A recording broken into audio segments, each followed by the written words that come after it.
Hello, magandang araw po sa inyo. Wala na pong edit-edit. Tara po, magbaklas po tayo ng motor. Rakal 125. Magpapalit po tayo ng valve seal at piston ring. Ito po kasi kumakain na ng langis, umuusok po, kaya kailangan na po nating palitan ng oil seal or valve seal at piston ring. Panuorin po natin. Ito po yung simula. Natanggal na po natin yung tambucho. Yan, tanggalin ang head cover, luwagan ng mga tornilyo sa tenga, sa ulo. Ayan. Ayan po. Medyo kailangan mabilis ang gawa kaya ayan, napakabilis kong gumawa. Mga lodge, shoutout to nga pala sa mga star senders natin.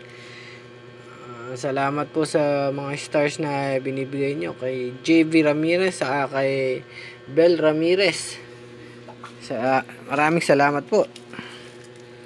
At sana huwag kayong magsasawa sa pagbibigay ng stars sa mga vloggers na mga nagsisimula o bago pa lang sa industriya ng Facebook. Ayan po, sige po, panoorin po natin.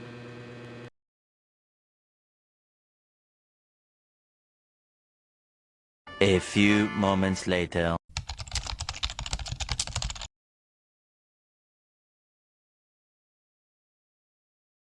Tomorrow.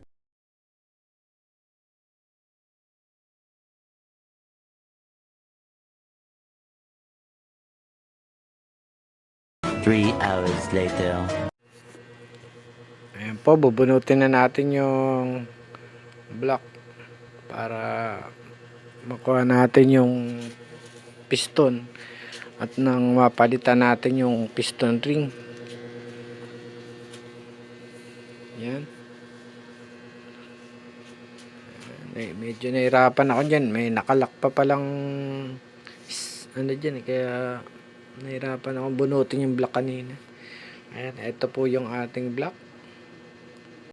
Punas-punasan po natin para ayan, matanggal yung langis-langis.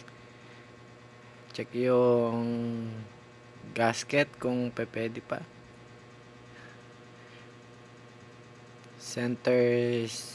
Dead center. Tama ba? Ayan, i-center natin yung piston. Okay. 6 hours later. Bunutin ng block ng piston.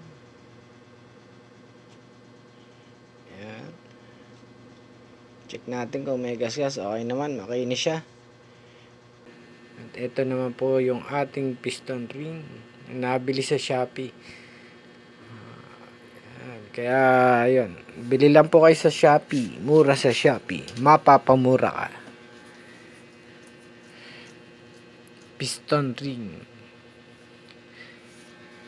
Ayan, sukatin muna natin kung gaano ba yung kanyang space o yung luwag ng ring. Ayan. Yung sukat po natin yung bago. Masikip po yung bago na yun yung ayan, ilagay natin yung piston para mabalance siya. Ayan. Tapos yung lumang piston ring, tignan natin yung pagkakaiba nila. Ayan. Mas maluwag yung luma, kaya kailangan na natin palitan ng bagong piston ring. ang ating block. Rocal 125. Okay.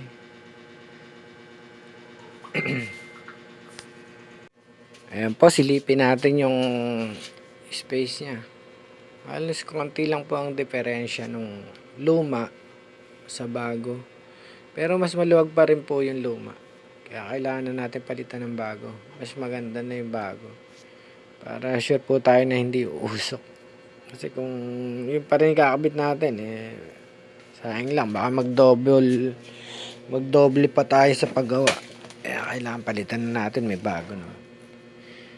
Okay, yan. Sa pagkakabit naman po nung piston ring, ayan, unahin po natin yung spring niya. Or, hindi ko alam kung anong tawag dito sa spring ito. Ang pagkakabit po niyan, kailangan po nakataas po yung dalawang, ano niya, yung dugsungan. Nakatutok pataas po yung ang pagkakaalam ko. Tapos, sunod na natin yung dalawang manipis. Ayan. Pag-iwalay natin, ilagay natin yung isa sa ilalim. Ayan, sa ilalim. Medyo mahirap ikabit Medyo ingat tayo kasi baka maputol. Sayang yung bago nating piston ring.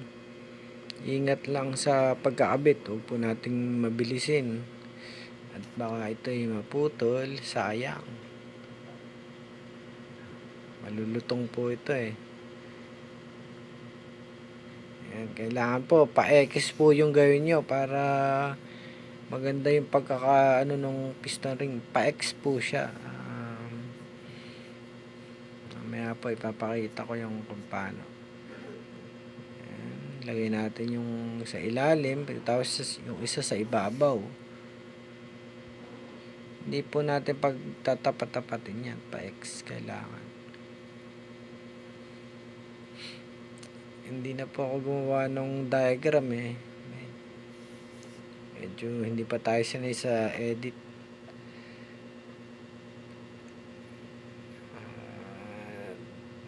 Yan. Medyo ingat lang, baka maputol. Yan, ngayon dyan sa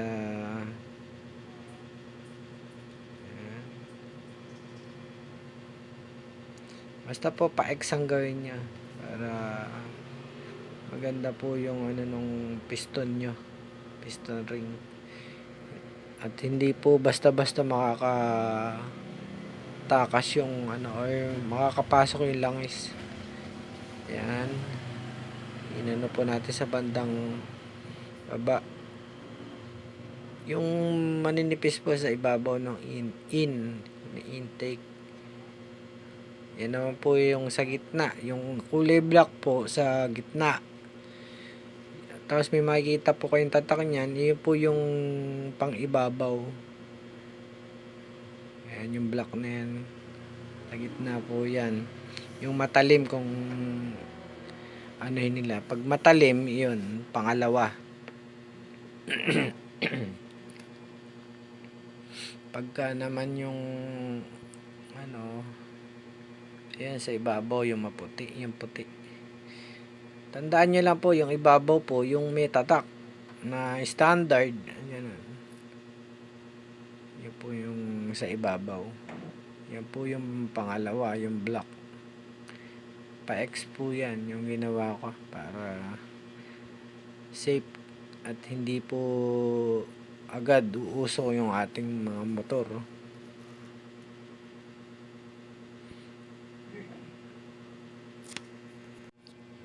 Yan naman po, ikabit natin yung pang ibabaw. Tandaan po natin yung tatak kailangan nasa ibabaw po. Merong STD or standard na tatak po yan. Yan po yung ibabaw.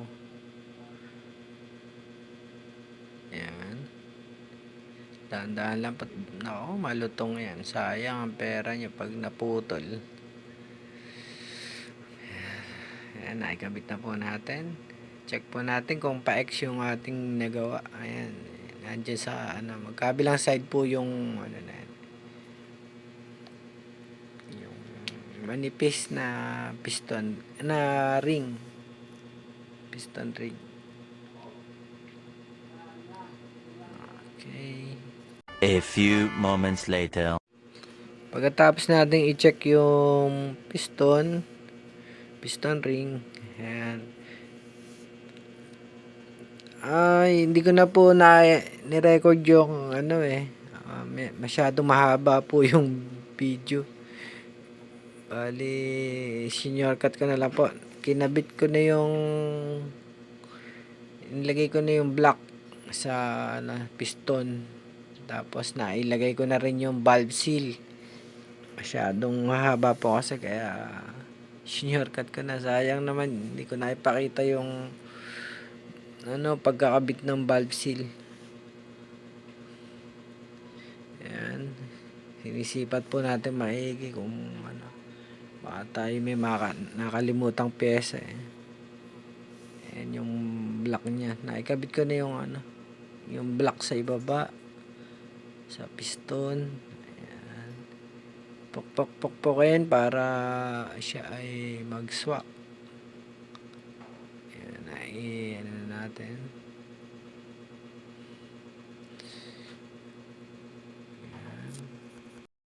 2,000 years later.